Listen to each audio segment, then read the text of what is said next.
देख रहे हैं सी न्यूज भारत। मैं हूं आपके साथ आकांक्षा यादव। वक्त हो चुका है अलीगढ़ बुलेटिन का, तो आइए नजर डालते हैं अलीगढ़ से जुड़ी कुछ खास खबरों पर।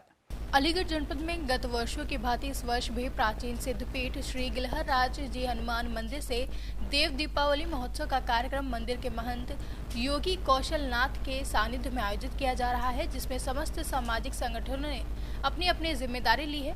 बता दें, यह कार्यक्रम मंदिर में साल 2006 से 51 दीपक जलाकर शुरू किया गया था। वहीं काफी हर्ष का विषय है कि इस वर्ष 31,111 दीपों से दीपदान करके दीपावली महोत्सव मनाएंगे। बता दें, भगवान विष्णुदेव शयनी एकादशी के देवोत्थान एकादशी तक सायं निद्रा में होते हैं, जहां देवस्थान एकादशी के बाद पड़ने वाली पहली पूर्णिमा को देव दीपावली मनाते हैं। यहाँ अब की बार कोरोना के कारण कोविड के नियमों का पालन करते हुए मास्क व सामाजिक दूरी की अनिवार्यता के साथ 29 नवंबर को शाम 6 बजे से सांस्कृतिक कार्यक्रमों की शुरुआत की जाएगी और 6:40 पर दीप जलाए जाएंगे। साथ ही 7 बजे गिलहराज जी मंदिर के महाआरती घाट से बाबा महाकाल की महाआरती होगी।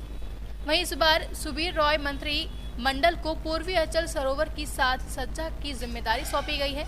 साथ ही हिंदू युवा वाहिनी के द्वारा महाआरती घाट, गणेश मंदिर एवं वाल्मीकि घाट, सर्वशक्ति संस्थान के संतोष कुमार व उनकी टीम के द्वारा पूर्वी घाट, हनुमान सेना के सेंकी पंडित के द्वारा पश्चिमी घाट और टीम आरती घाट के मुकेश शर्मा को आरती घाट, साथ ही शिवसेना एवं अचलेश्वर युवा समिति ने गौमुख सीताराम घाट को दीपक द्वारा सजाने की जिम्मेदारी ली गई है।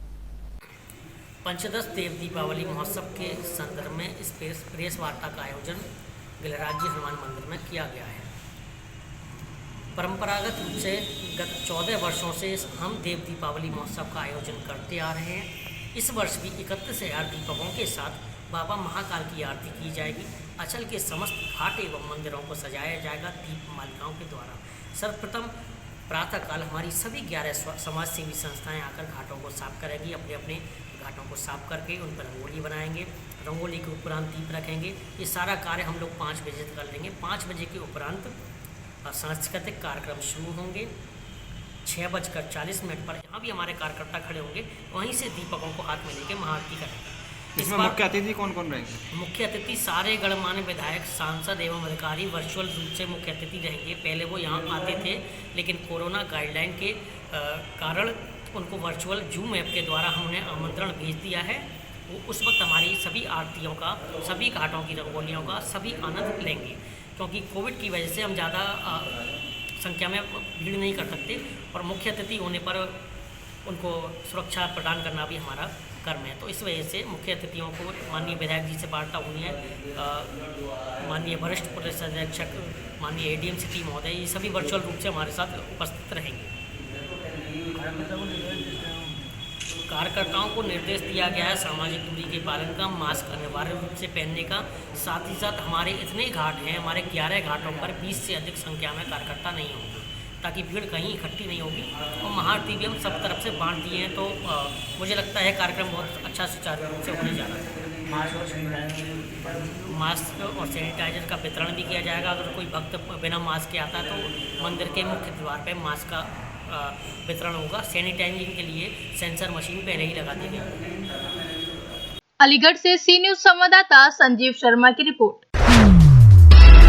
अलीगढ़ जनपद में आगरा खंड स्नातक निर्वाचन क्षेत्र MLC प्रत्याशी इंजीनियर हरि किशोर तिवारी ने मीडिया से वार्ता करते हुए बताया कि भारतीय जनता पार्टी ने उनके नाम का एक निर्दलीय MLC प्रत्याशी चुनावी मैदान में उतारा है, जिसका भारतीय जनता पार्टी उनके नाम का फायदा उठाना चाहती है। मगर जनता सब जानती है, सभी पढ़े लिखे वर्ग के वोटर हैं जो इनके झांसे में नहीं आएंगे।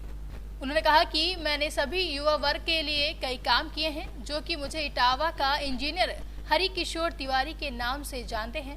1 दिसंबर को वोटिंग का दिन है, उस दिन दूध का दूध और पानी का पानी हो जाएगा। आगरा खंड स्नातक प्रत्याशी हैं, तो क्या कहना चाहेंगे, किस तरीके से मुद्दों को लेकर आप मैदान में? देखिए, आगरा खंड स्नातक क्षेत्र का ये चुनाव 1 तारीख को है और पिछले 70 वर्षों में मैं नहीं समझता कि किसी ने जिसके लिए चुने जाते हैं उन मुद्दों को कभी उठाया है। कुछ लोग पार्टी बेस पे आए, जब पार्टी बेस पे आएंगे तो निश्चित रूप से पार्टी के हिसाब से बात करेंगे, मुद्दे छूते रह जाएंगे। जैसे बेरोजगारी का मुद्दा सबसे ज्वलंत मुद्दा है, इस पर कोई बोलने को तैयार नहीं।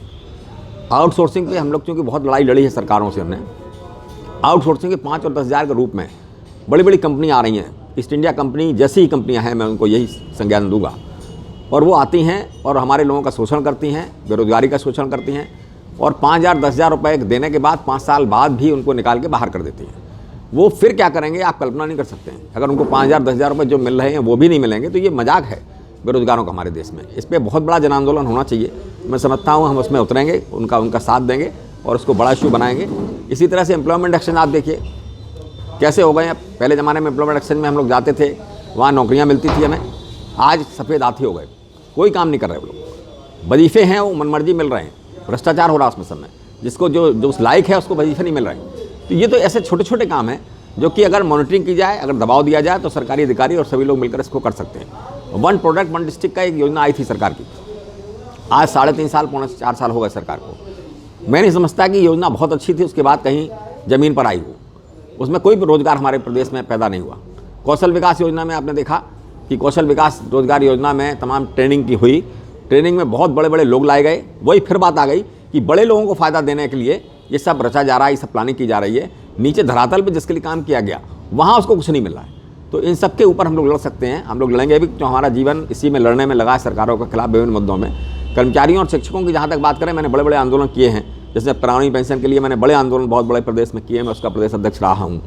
तो उसमें भी हम लोग बड़ी लड़ाई अभी चुनाव से पहले कुछ ना कुछ 22 से पहले करेंगे। तो इस तरह के हमारे मुद्दे हैं जिन पे हम लोग बहुत जानकार भी हैं, हम लोग ताकत से लड़ भी सकते हैं। जो अन्य विधायकों में लड़ने की क्षमता और जानकारी का अभाव रहता है वो हम लोगों में कम से कम नहीं है, क्योंकि हम लोगों के पास बहुत बड़ा एक्सपीरियंस है। तो हम चाहेंगे कि इसमें 1 तारीख को जो चुनाव है, मतदान है, उसमें सभी लोग मतदान करें। और एक साजिश हमारे यहाँ की गई कि एक 22 नंबर पर एक हमारा नामारासी जो कि हाई स्कूल पास है और उसको इंजीनियर साहब करके बनाकर सीधे सीधे डाला गया। मेरा आरोप है वो अलीगढ़ से ही है, उसको भारतीय जनता पार्टी ने खड़ा किया। और ये इस स्तर पे अगर उतरेगी भारतीय जनता पार्टी, एक निर्दलीय से इतना भय लग रहा है, तो ये गलत बात है। लड़ना है तो अखाड़े में लड़ें, एक तरीके से लड़ें, जैसे इलेक्शन होना है, इलेक्शन हो, वोट पड़े, इसमें कोई दिक्कत नहीं है। लेकिन उन्होंने ये जो किया है वो ठीक नहीं है। फिर भी हम लड़ेंगे। हमारा नाम हरकिशोर तिवारी इटावा के नाम से मैं जाना जाता हूँ और उसी नाम से हमारा आएगा। 21 नंबर पर हमारा होगा और उसके बैलेट पेपर वगैरह भी हम लोग बांट रहे हैं। उसमें मतदाता हमारा जागरूक भी है, पढ़ा लिखा भी है। हम समझते हैं कि जो उनकी मंशा है वो कामयाब नहीं होगी। आप अपनी टक्कर किससे मानते हैं? मुझे नहीं लगता कि किसी की टक्कर है, और वो लोग जो लोग अपने आंकड़े लगा रहे होंगे वो लगाएं। मैं कोई पॉलिटिकल आदमी नहीं हूँ, मेरे पास अपना वोट बैंक है और हम उसी पे काम कर रहे हैं। कौन टक्कर पे है ये वो लोग तय करें। जीत के यदि आते हैं और तो किस तरीके के कार्य रहेंगे, क्या आप मेन मुद्दा क्या है? मैंने बताया आपको जो मुद्दे, वही मेरे मुद्दे, उन पर मैंने काम भी किया है। और बेरोजगारी और ये जो मुद्दे मैंने पहले आपको बताए, ये हम सिस्टमेटिक करना चाहेंगे अपने 12 जिलों में। अलीगढ़ से सी न्यूज संवाददाता संजीव शर्मा की रिपोर्ट। फिलहाल के लिए अलीगढ़ बुलेटिन में बस इतना ही। देश और दुनिया की तमाम बड़ी खबरों के लिए जुड़े रहे सी न्यूज भारत के साथ। हर खबर आपके साथ, आपके हाथ।